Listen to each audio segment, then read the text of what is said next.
मेंट चर्चा को आहुरी अधिक खोराक जोगाइले शाह कहले ओडिशा रे किछि भी होई पारे। मेंट हेले एकाठी लढिबु आउ मेंट न हेले एकाकी लढिबु किंतु बीजेपी रा स्थिति बदलिबो। उभय विधानसभा और लोकसभा रे बीजेपी बहुत भल प्रदर्शन करिबो। एकाकी लढिले भी आमे सरकार गठन करिबा पई लढिबु बोली कहिसेंती शाह। तेबे मेंट चर्चा रे पूर्णछेद न पकाई से कहिसेंती ए नै निष्पत्ति होई नाही।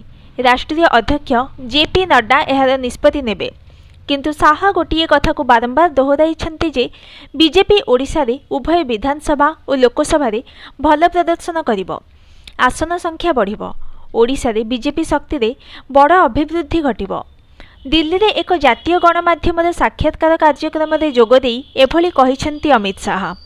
अन्यपटे गतकाली बीके पांड्यान मध्य एक जातीय गणमाध्यम साक्षात्कार रे मेंट चर्चा को खंडन करि नथिले, बरं से कहिथिले